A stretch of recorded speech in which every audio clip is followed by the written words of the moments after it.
مولاي صل وسلم دائما أبدا على حبيبك خير الخلق كلهم نبوي سيرت سيد الكونين والثقلين محمد په دې خبرونه کې به تاسو ته د رسول الله صلی الله علیه وسلم د ژوند حالات په تفصیل سره وړاندې شي.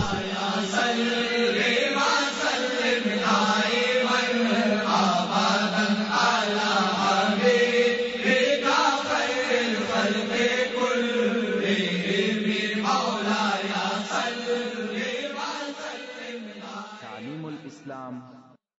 أعوذ بالله من الشيطان الرجيم. بسم الله الرحمن الرحيم. إن الحمد لله نحمده ونستعينه ونستغفره ونعوذ بالله من شرور أنفسنا وسيئات أعمالنا. من يهده الله فلا مضل له ومن يضلل فلا هادي له. وأشهد أن لا إله إلا الله وحده لا شريك له وأشهد أن محمدا عبده ورسوله صلى الله عليه وآله وصحبه وسلم تسليما كثيرا.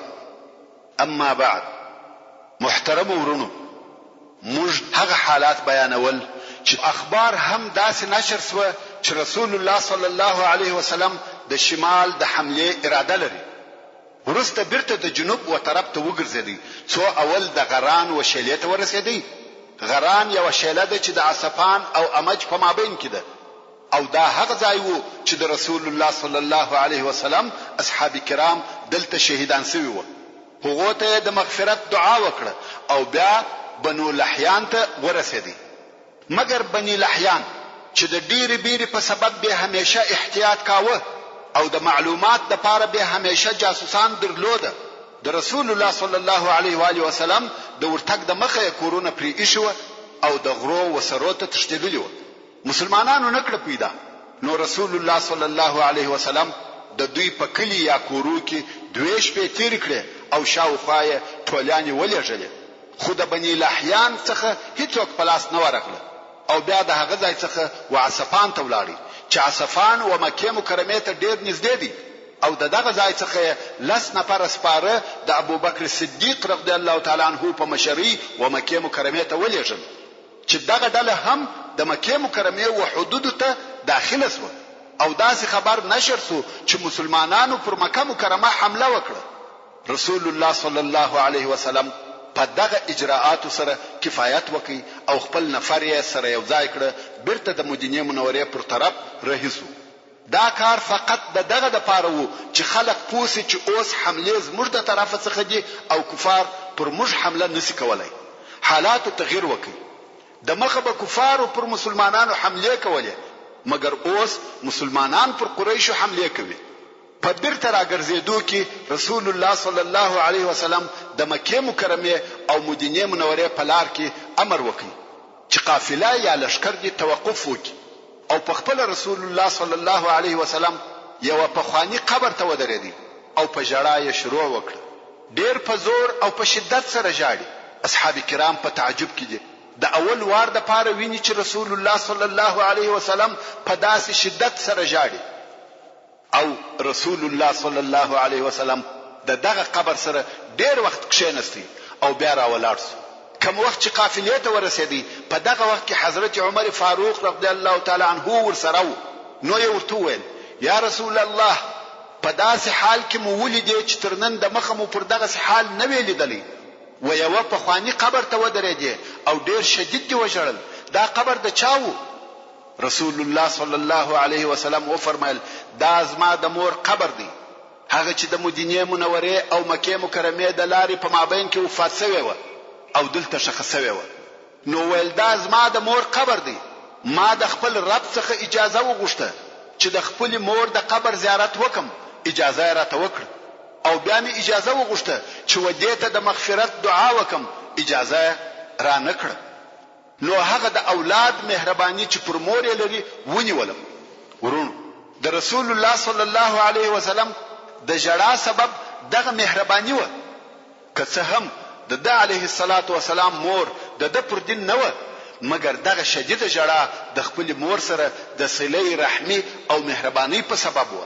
رسول الله صلی الله علیه وسلم زموږ معلم او لارښوونکی دی. انسانیت او شفقت راشي، مهرباني او رحمت راشي، صله رحمی او قرابت راشي، او دا شیان ټوله په د علیه الصلاة والسلام کې موجود و. زموږ حبیب او لارښوونکی سخت زړه او بد طبیعت نه، بلکې رؤوف او رحیم و. بیا نو رسول الله صلی الله علیه وسلم تر دغه غزا وروسته څو سریې پرله پسې شاوخوا لېږلي دي چې اوس به په اختصار سره درته بیان سي. اول د عکاشه رضی الله تعالی عنه سریه د هجرت په شپږم کال کې د ربیع الاول په میاشت کې د مسلمانانو د طرفه د بنو اسد پر قبیله حمله وسوه، چې د بنو اسد د قبیله مشر طلیحه ابن خویلد الاسدی او د هغو کسانو څخه دی چې د خندق په غزا کې د مسلمانانو پر ضد اشتراک کړی دی او د قوم د کفارو ملګری و. نو رسول الله صلی الله علیه وسلم 40 نفر سپاره د عکاشه ابن محسن الاسدی رضی الله تعالی عنه په مشرۍ و بنو اسد ته د جزا ورکولو لپاره ولېږل. عکاشه رضی الله تعالی عنه چې په خپل دی هم د بنو اسد د قبیله څخه وو او مسلمان وو، دی په دې سبب ولېږل سو چې دی په خپل قوم او د هغو په لارو کې ښه بلد وو. نو ځکه دغه ټولي مشر هم دی وو. کم وخت چې دغه سریه هلته ورسېده او بنو اسد به خبره و د جنگ د پاره تیاری او آمادګي نه درلوده، نو وغرو ته وختل او هغه په هیدل چې یو وخت نه یو وخت به مسلمانان پر موږ حمله کوي. نو به همیشه خپل حیوانات لکه اوشان او پسونه په غرو کې پټول. اوس چې عکاشه رضی الله تعالی عنه ورغلی او دوی غرو ته وختل، خو په کلی کې نه اوشان سته نه پسونه. عکاشه رضی الله تعالی عنه په تعجب کې سو چې د کلی حیوانات چیرې دي. خو د مخه د کلی د نفر څخه یو نفر نیولې وو. د هغه څخه تحقیقات شروع کړ چې پسونه او اوشان مو چیرې دي. هغه ویل کماته امان راکوي، زب پسونه او اوشان دروشه. مسلمانانو هم قبول کړه، ویل شدي ته په امان یې. نو یې مسلمانان رهي کړه، ډېر لري بوتله. څو مسلمانان و بیرېده چې غدر را سره ونه کی. دا یې دوهم وار دغه نفر څخه پښتني شروع کړه، ویل ته زموږ سره غدر او خیانت کوي، داسې ځای ته مو بیایې چې هلته کمین راته نیولې دي. سړي ویل یا والله داسې نه ده، بلکې حیوانات ته دغه غره تر شا دي. نو مسلمانانو هغه ځای ته نفر ولېږل چې معلومات وکړي. رښتیا هم هلته یو شیله په اوشانو او پسو ډکه وه. مسلمانانو هغه ټول حیوانات په غنیمت واخیسته او مدینه منورې ته راوسته، چې دا د مسلمانانو د پاره لوی غنیمت وو. او لکه څنګه چې د هغه سړي سره وعده کړې و، امان یې ورکړي، هغه پرېښه. دوهم د محمد ابن مسلمه رضی الله تعالی عنه سریه همدارنګه د هجرت په شپږم کال د ربیع الاول په میاشت کې رسول الله صلی الله علیه وسلم یو معلوماتي او استخباراتي ډله چې شمیر یې 10 نفر وو د القصه و طرفته چې د بني ثعلبه د قبیلو ځای وو ولېږل، چې دغه ډلې مشر او قومندان محمد ابن مسلمه رضی الله تعالی عنه. بني ثعلبه هغه قبیله ده چې د خندق په غزا کې د مسلمانانو پر ضد د کفارو سره ګډون کړی وو. خو رسول الله صلی الله علیه وسلم د مخه تر دې چې د هجوم او حمله د پاره څوک ورولېږي، دغه 10 نفریزه ډله د معلوماتو د پاره ولېږل چې هلته وګوري چې بني ثعلبه د جنگ د پاره آمادګي لري کیا. او بیا رسول الله صلی الله علیه و آله وسلم ته خبر راوړي. نو دغه 10 نفر د معلوماتو د پاره او القصه د بني ثعلبه پر طرف رهیس و. څنګه چې بني ثعلبه د خندق په غزا کې د کفارو په ملګرتیا ګډون کړی وو او په دې خبر و چې د رسول الله صلی الله علیه وسلم د طرفه د جزا ورکولو حمله شروع شوې دي، نو یې ډېر احتیاط کاوه او د معلوماتو د پاره به تر ډیرو لرو ځایو پورې نفر لېږل. خو محمد ابن مسلمه رضی الله تعالی عنه او د ملګرو دا فکر نه کاوه چې د دوی نفر دي دونه لري راووځي. نو په بیغمه زړه رهي وه، ویل چې ورنږدې سو بیا به احتیاط کوو. هلته د بنو ثعلبه د قبیلې څخه 100 نفره د معلوماتو دپاره راوتلي وه او په دغه 10 نفرو مسلمانانو خبر سوه. نو یې کمین ورته ونیوی او په بې خبرتیا کې حمله پر وکړه. حتی څوک وایي چې دوی بدس وه، هغو حمله پر وکړه او مسلمانان یې ټول شهیدان کړه بیله محمد ابن مسلمه رضی الله تعالی عنه څخه چې هغه هم زخمی شوی وو. د کفارو دا خیال سو چې دی هم وژل شوی دی، ځکه محمد ابن مسلمه رضی الله تعالی عنه د وژل شوو کسانو سره ځان پر مرګ واچاوه. کفار راغله، مړی سره واړول، ټول مړه. حتی محمد ابن مسلمه رضی الله تعالی عنه هم په پښه ووهه، خو د حرکت نه کاوه. که څه هم دی ژوندی وو، ځان یې پر مرګ واچاوه. نو کفارو د دوی سامانونه واخیسته او لاړه. دغه 10 نفریزه ډله بیل محمد ابن مسلمه رضی الله تعالی عنه څخه ټول شهیدان سوه. محمد ابن مسلمه رضی الله تعالی عنه پروت دی او سترګې نه خلاصوي، ځکه وایي که سترګې خلاصې کم شاید یو د کفارو څخه دلته ولاړ وي او پوسي چې زه ژوندی یم. نو یې سترګې پټې کړې دي او ځان یې پر مرګ اچولی دی. ډېره موده پر دغه حال پاته و څو یو کړپی یې واورېدی. پوه سو چې یو نفر راغلی او د شهیدانو په مابین کې ګرځي. محمد ابن مسلمه رضی الله تعالی عنه هغسې د مرګ پر حال ځان اچولی دی. دغه سړی چې د وژل شوو کسانو په مابین کې ګرځي پوه سو چې وژل شوي کسان مسلمانان دي او دی پخپله هم مسلمان و. الله جل جلاله دا مقدره کړې وه چې دغه سړی به پر دغه وخت پر دغه ځای تیریږي. کم وخت چې دغه سړی پوه سو چې وژل شوي کسان مسلمانان دي، نو یې د ځان سره وویل انا لله و انا الیه راجعون. محمد ابن مسلمه رضی الله تعالی عنه چې دغه سړی څخه دغه جمله واورېده پوه سو چې دا سړی هم مسلمان دی. نو ویل سړی زه ژوندی یم. هغه سړی هم دی راپورته کړي او هلته یې د زخمو یو څه علاج ور وکړي او بیا یې مدینې منورې ته راوستی.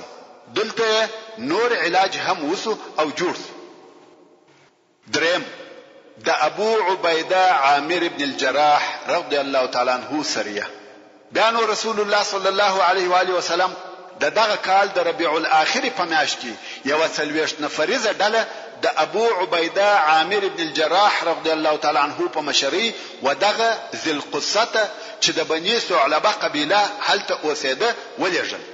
سره د دې چې بنو ثعلبه ویش او بیداره وه، پوره احتیاط یې کاوه، مګر ابو عبیده رضی الله تعالی عنه چې د شپې به تک کاوه، سهار د سپېدو سره ناببره حمله پر وکړه. که څه هم حمله د هغو په بې خبرتیا کې وه، بیا هم هغو وکولای سوای چې د غرو وسرو ته ځینې وتښتي. مسلمانانو فقط یو نفر په اسارت ونیوی او د هغه نورو سامانونه او اوښان په غنیمت ځینې راوړه. دا یوه جزا وه چې د بني ثعلبه و قبیلې ته ورکول سوه او هغه نفر چې بندي نیولی و مسلمان سو او پرېښاوه. څلرم وجموم ته د زید ابن الحارثه رضی الله تعالی عنه سریه. د هجرت د شپږم کال د ربیع الاخر په میاشت کې رسول الله صلی الله علیه وسلم د زید ابن الحارثه رضی الله تعالی عنه په مشرۍ یو ډله وجموم ته چې د بني سلیم قبیله هلته اوسېده ولېږل.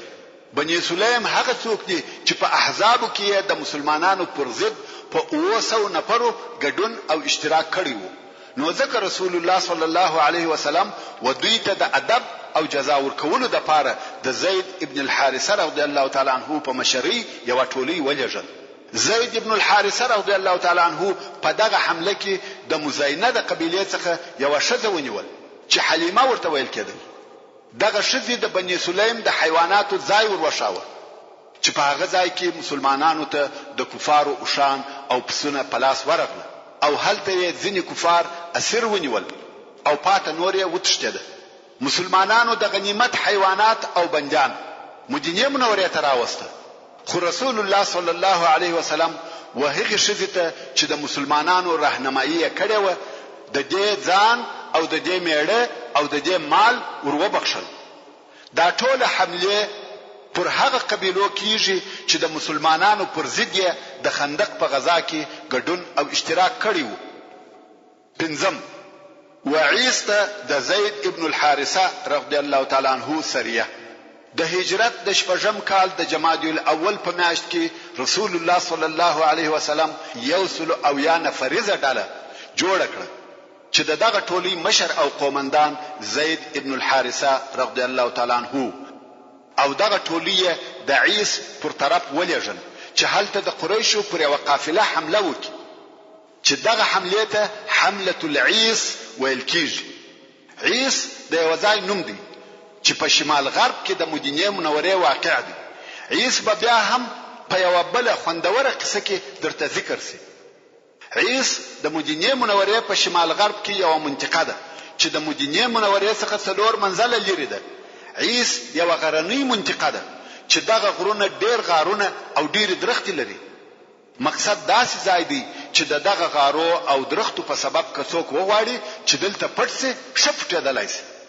نو رسول الله صلی الله علیه وسلم یو ډله چې 100 نفر او ټول هم سپاره و د زید ابن الحارثه رضی الله تعالی عنہ په مشرۍ و دغه منطقه ته ولېږل چې د قریشو د یوې قافلې مخه ونیسي.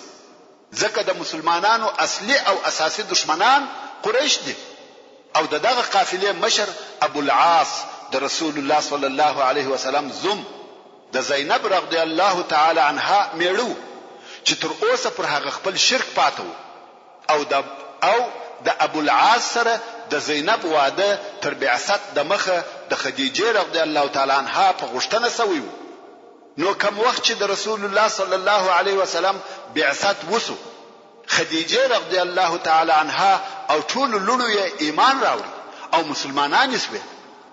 خو ابو العاص پر هغه خپل شرک پاتاسو او د بدر په غزا کې د مسلمانانو سره د جنگ د پاره د کفارو په لشکر کې راووتی او بیا د بدر په بنجانو کې ونیول شو.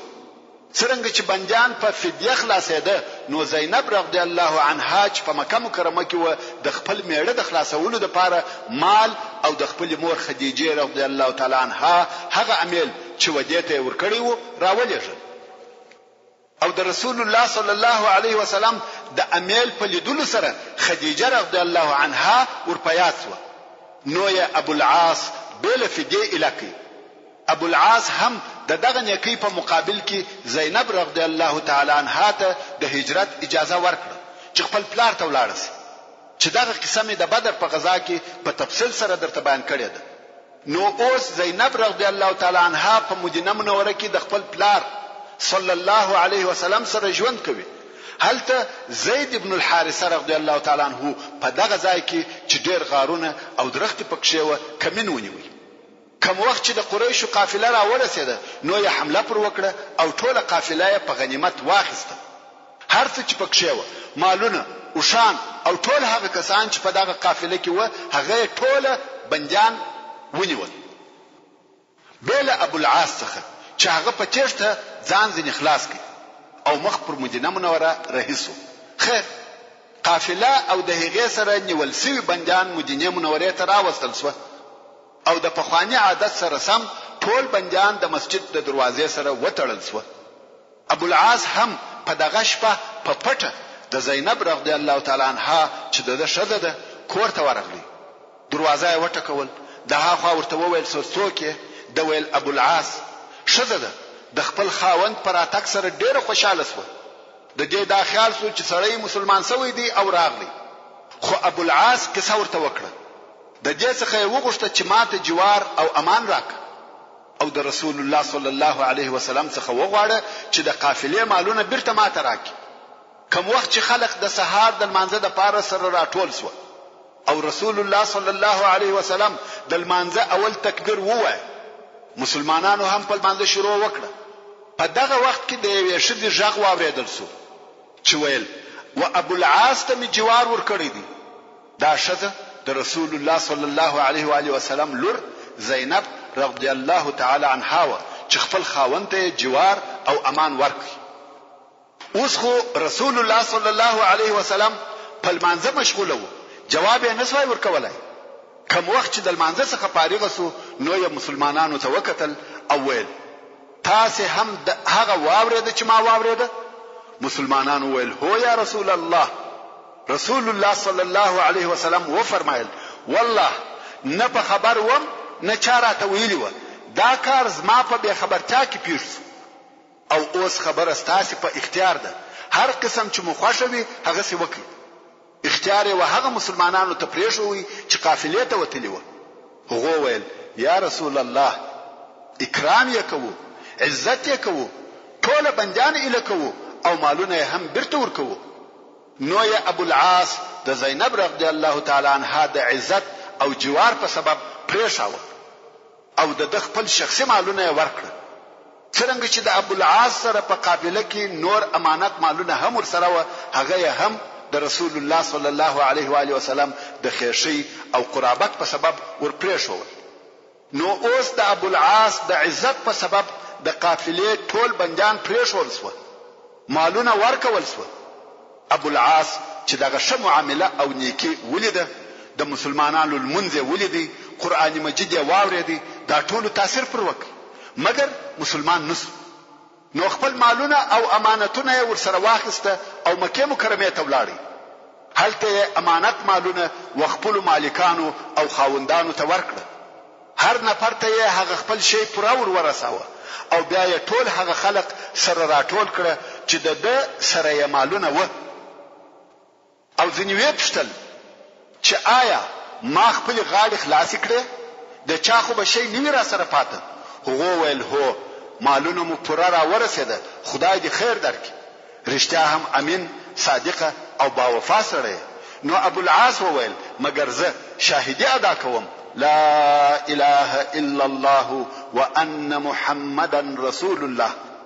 ما نه غوښته چې خپل ایمان او اسلام په مدینه کې ښکاره کړم، ځکه بیا به تاسې ویلی چې زموږ مالونه یې یوړه او د دغه مالو په سبب مسلمان سو. نو ما دا بهتره ولیده چې ستاسې امانتونه درکم او بیا د خپل اسلام اظهار وکم.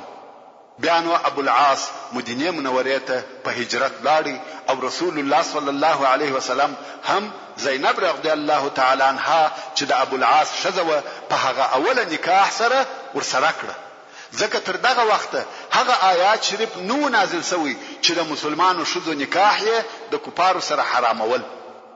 بیا هم دغه جزایي حمله پر هغه قبیلو شروع وي چې د خندق په غزا کې یې اشتراک کړی و. څرنګه چې دغه حمله کوچنی حمله وي، کم خاص واقعات نه دي پکښې پیښ شوي، نو ذکر کولو ته ضرورت نه وینم. د بني مستلق غزا د هجرت د 6م کال د شعبان میاشت را ورسېده. په دغه میاشت کې هغه لو غزا چې د بني المستلق غزا ورته ویل کېږي پیښه شوه.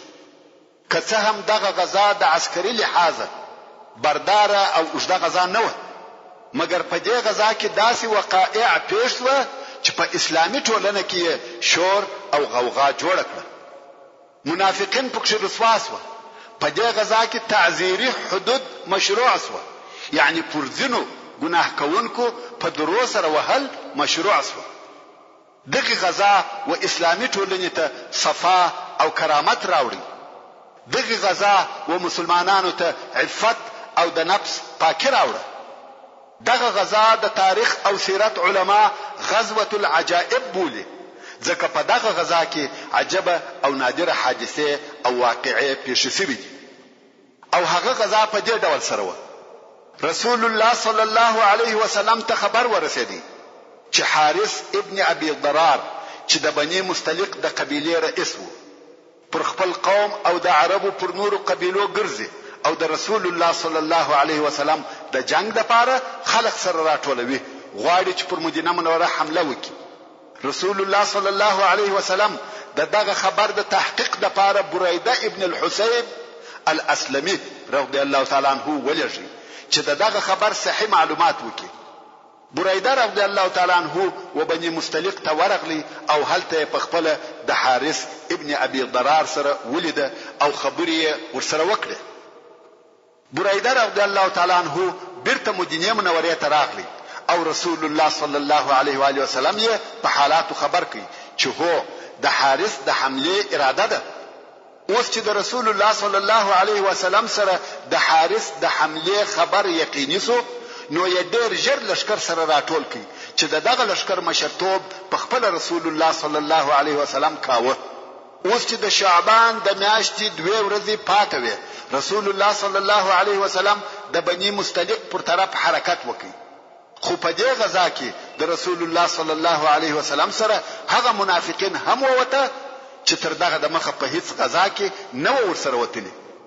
رسول الله صلی الله علیه وسلم په دغه لشکر کې د مهاجرینو بیرغ و حضرت ابو بکر صدیق رضی الله تعالی عنه ته ورکړي او د انصار بیرغ و سعد ابن عباده رضی الله تعالی عنه ته ورکړي او د مسلمانانو لشکر د بني مستلق پر طرف رهیسو. څنګه چې بني مستلق هم د جنگ او حمله د پاره ځانونه تیارول نو خود د معلوماتو د پاره شاوخوا نفر هم لېږل چې د اسلامي لشکر خبر ورته راوړي. مسلمانانو دغه د بني مستلق جاسوس ونیوي او وی وشي. کوم وخت چې حارث ابن ابي ضرار او د سره ورسره ملګرو ته د رسول الله صلی الله علیه وسلم دراتګ او د دوی د جاسوس د وژل کېدو خبر ورسېدی ډیر زیات و بیریده او د هغه نورو قبیلو عرب چې د سره ملګری سوي و ځینې جلاس و.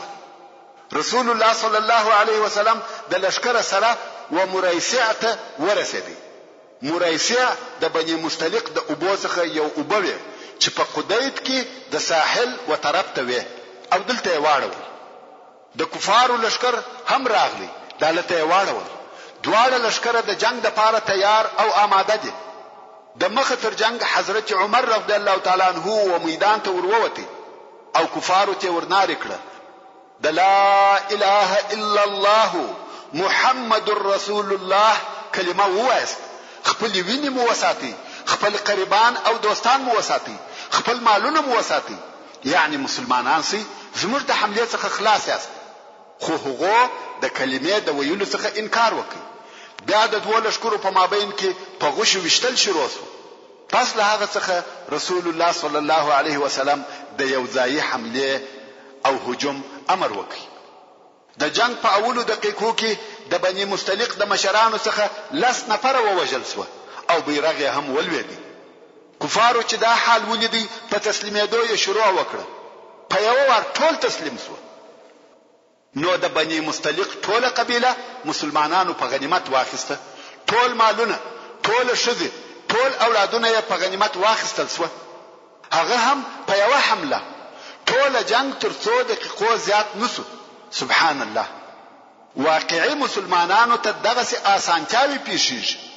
نو خود شذ د منځانو په شکل، هلوکان د مریانو په شکل پر مسلمانانو وویشل شو. قصه وجده ده.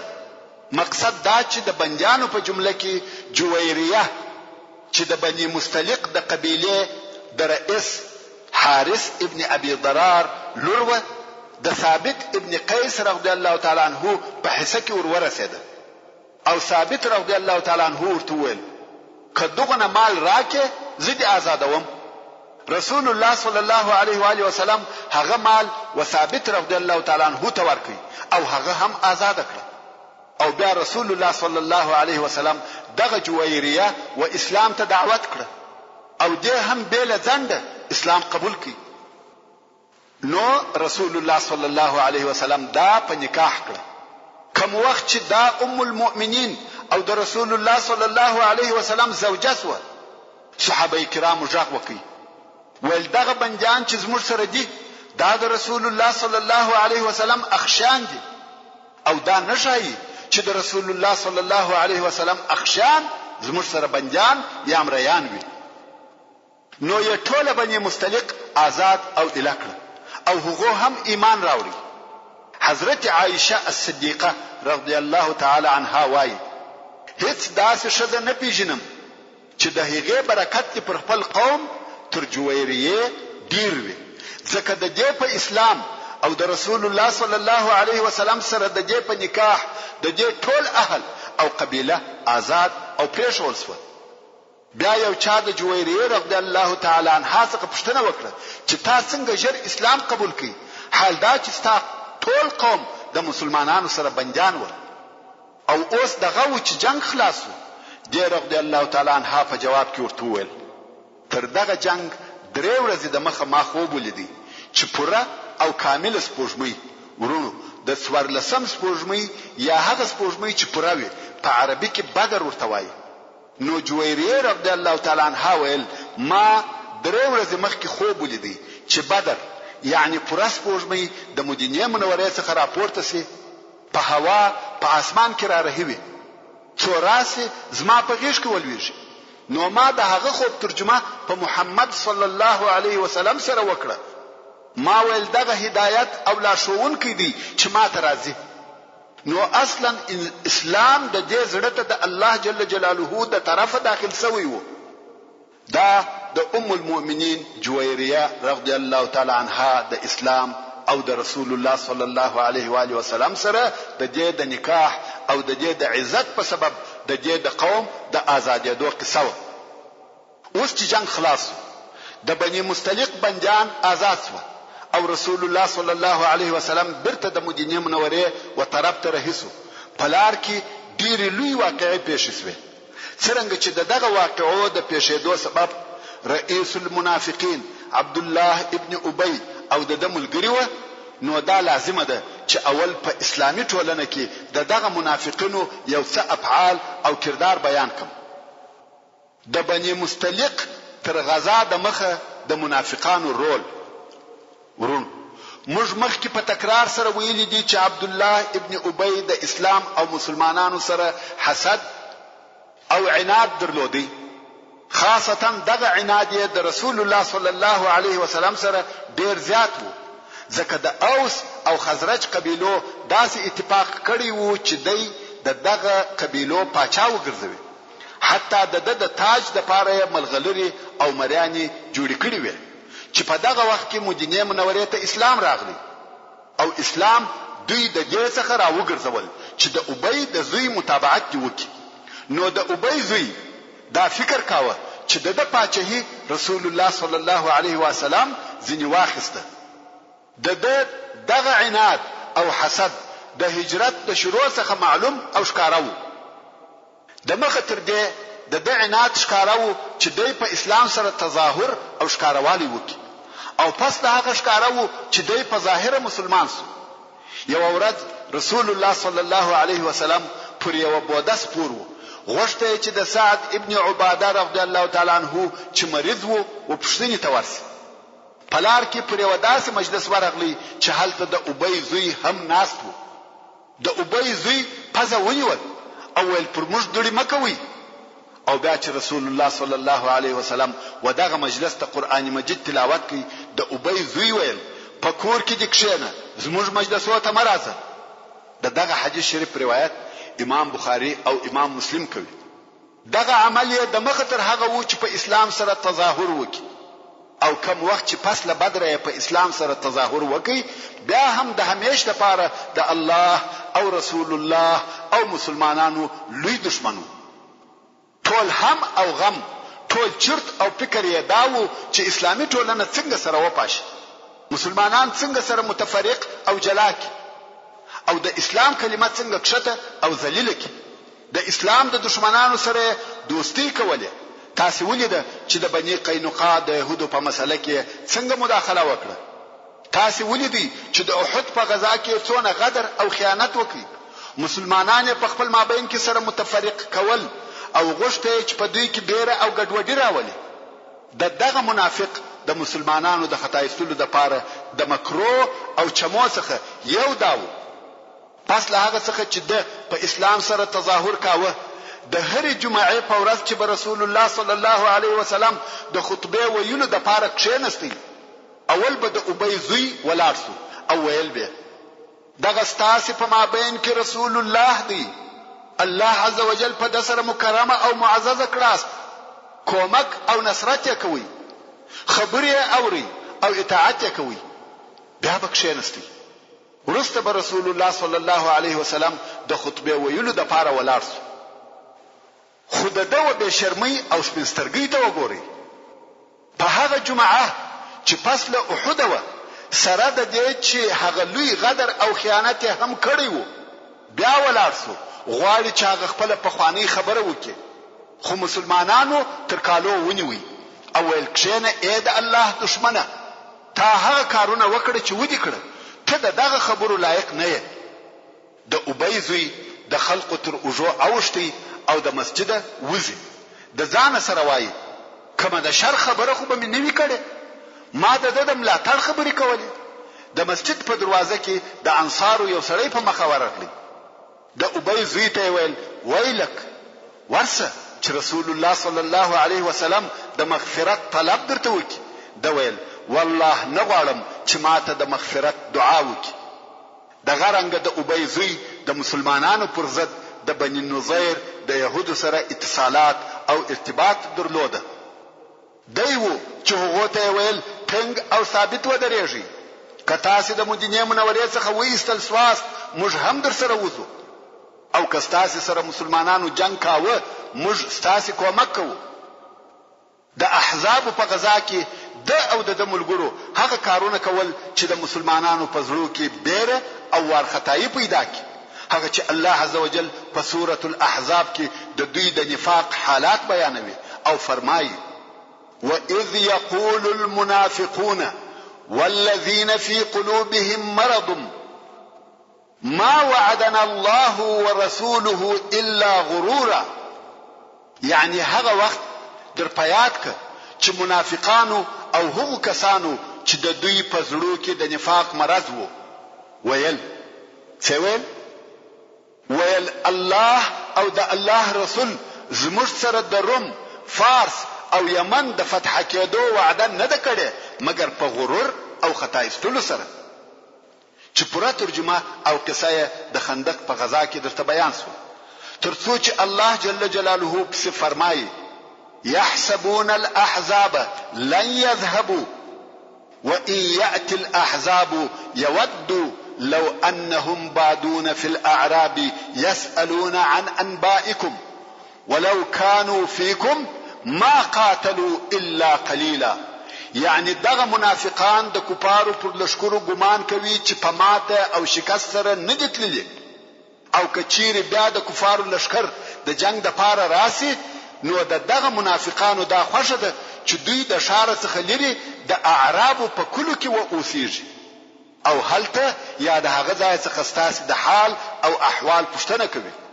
او کچیر دغه منافقان په تاسو کې وای نو جنگ به نه وای کړی مګر ډېر لږ، هغه هم د ریا دپاره. الله جل جلاله د منافقانو د زړه حال ښکاره کوي او فرمایي دغه د کفارو لشکري چې د خندق د غزا څخه ناکام ولاړ مګر دغه بیریدونکو منافقان لا تر اوسه هم نه دي متيقن چې کفارو ماته وخوړه او لاړه، او که فرضاً د کفارو لشکري بیرته راسي او پر مسلمانانو حمله وکړي نو د منافقانو دا ارزو او تمنا ده چې د جنگ تر ختمېدو پورې بالکل د شار څخه ووځي او یو لري کلی ته ولاړ شي، او هلته د جنگ د حالاتو معلومات د تلونکو او راتلونکو خلقو څخه کوي چې د مسلمانانو څه حال دي او جنگ وکم ځای ته ورسېدي. دغه منافقان د خلیه په خبرو او پشکاره سره ستاسي خیر غوښتونکي دي، خو په جنگ او د خندق په کندلو کې ډیر کار نه کوي، صرف د مجبوریت په سبب او د ریا لپاره په جنگ کې لږ حصہ اخلي. ورونو د کفارو او منافقینو دغه راتلونکي د سیسو ته شمو توجه سي. د رسول الله صلی الله علیه وسلم د زمانه څخه تر اوسه پورې د اسلام د دشمنانو د طرفه دغه رویه او طریقه عملي کیږي. د اسلام دشمنان که يهود و که منافقین و که مشرکان و په دې شپو هده او نن ورځ هم شپو هیږي چې د اسلام کامیابی د اقتصاد په قوت سره نه ده، د اسلحه او د لشکرو د ډیروالي په سبب سره نه ده، بلکې د دوی کامیابی د دوی د دین، د دوی د اخلاقو، د دوی د هغه قوانینو په سبب ده چې اسلامي ټولنه او افراد یې لري. کفار په هده او په هیږي چې دغه فیض او نور دغه کامیابی او سرلوړی منبع رسول الله صلی الله علیه وسلم دی، او هغه علیه الصلاة والسلام دغه صفاتو د پاره مثل اعلی دی. نو کفارو ته پس له دغه 5 کلو اوږدو جنګو څخه دا ور معلومه شوه چې د اسلام پر دین او مسلمانانو د اسلحه په استعمال سره نسو کامیاب کېدلای، نو یې دا پر ځان لازم کړه چې دغه دین پر ضد به په اعلامي او تبلیغاتي جنگیږو، دغه دین اخلاق او احکام بغندو او د ټولو په مقدمه کې به زموږ د تبلیغاتو اول هدف د رسول الله صلی الله علیه و آله وسلم شخصیت وي.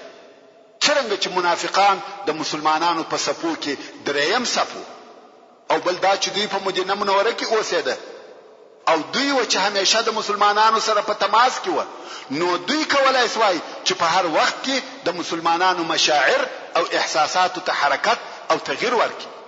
نو ځکه دغه تبلیغاتي وظیفه د مدینه منورې منافقانو پر غاړه اخیستې و چې د دوی په سر او مقدمه کې د ابی زوی عبد الله ابن ابی ابن سلول منافق و او د دوی دغه تبلیغاتي جنبه د احزاب تر غزا وروسته په روښانه شکل سره ښکارا شو.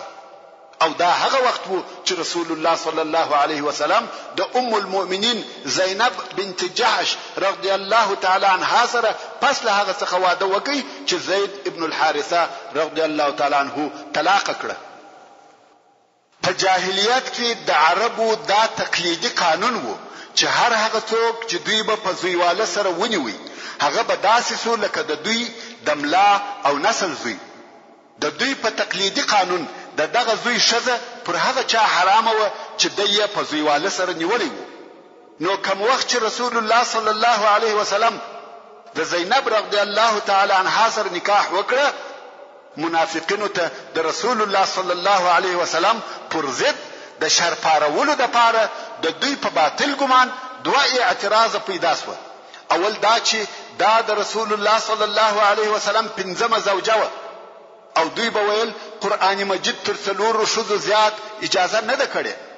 نو دا کار څنګه ورسول الله صلی الله علیه و آله وسلم ته صحیح او جائز دی؟ دوهم، زینب رضی الله عنها د هغه چا ښځه و چې د علیه الصلاة والسلام په زویوالي سره نیولې وو. نو د خپل زوی د ښځې سره نکاح کول اکبر الکبائر ګناه ده. البته دا د عربو د جاهلیت په تقلیدي قانون کې. نو یا په دغه موضوعاتو کې تبلیغاتو ته زور ورکړي او په دغه باره کې قصې او نقلونه جوړ کړه او دغه جوړ شوي تبلیغات په دونه جوش او شور سره نشر کړه چې متاسفانه نن ورځ هم د هغو آثار په ځینو کتابو او خلقو کې پاتې دي او دغه تبلیغاتو د ضعیف الایمان مسلمانانو په زړه کې قوي اثر وکړي، ترڅو چې په دې باره کې د قرآن مجید ښکارا او روښانه آیاتونه نازل شوه چې په هغو کې دغه قلبي امراض علاج وو او دغه تبلیغاتو پر پراخوالي او ډیروالي دا دلالت کوي چې الله جل جلاله د سورة الاحزاب په شروع کې څو آیات دغه تبلیغاتو د ردولو لپاره نازل کړه او د سورة الاحزاب شروع په دې الهي قول سره وسوه چې فرمایي: يا أيها النبي اتق الله ولا تطع الكافرين والمنافقين ان الله كان عليما حكيما. يعني اے نبی محمد صلی الله علیه وسلم یوازې د الله جل جلاله څخه بیریږه او د کافرانو او منافقانو حکم ممنه، بشک چې الله عالم دی او د ښه حکمت خاوند دی.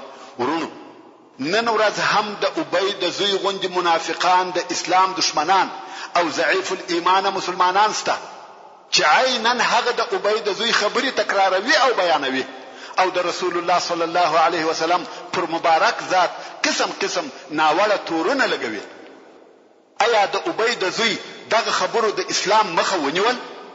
او که په ټوله تاریخ کې د منافقانو او د اسلام د دشمنانو خبرو د اسلام مخه نیولې ده، خو افسوس د هغه کم عقله او ضعیف الایمان مسلمانانو پر حال دی چې دغه خبرو تر تاثیر لاندې کیږي او خپل آخرت ته بېله کومې دنیوي فائدې تاوان رسوي او ځان د دوزخ وکندو ته ور اچوي.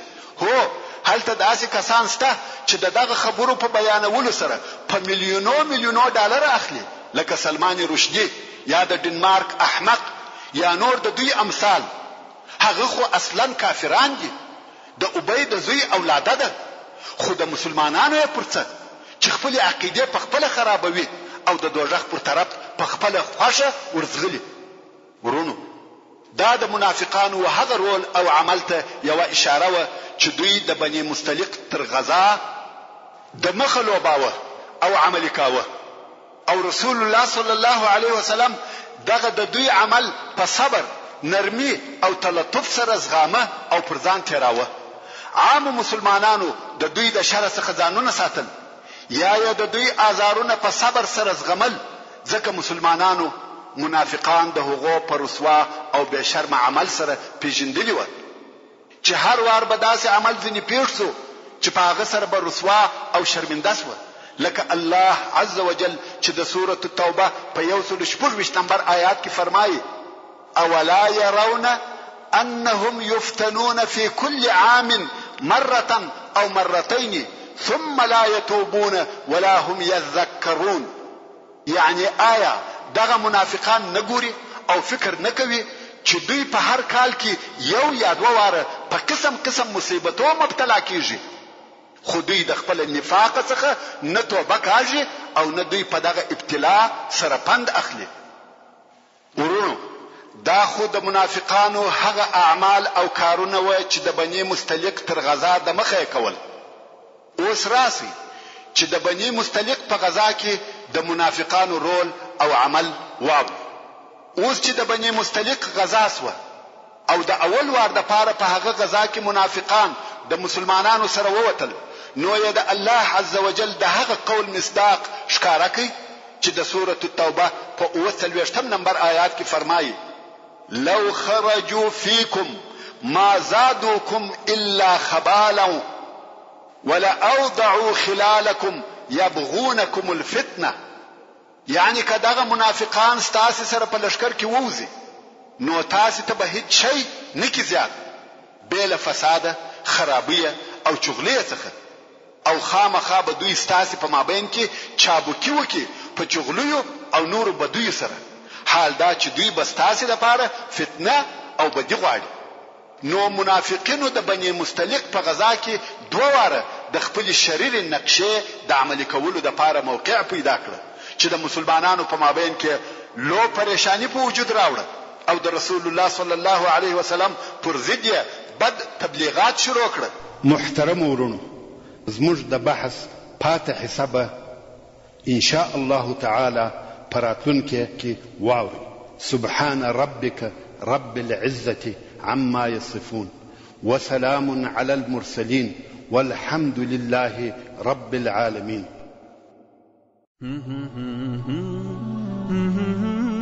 تعلیم الاسلام رادیو ستاسو د ذهنونو روښانه کوونکی. تشرب من وحي الرحمن 9.9 FM کندهار. يمنحها شهدا وحفا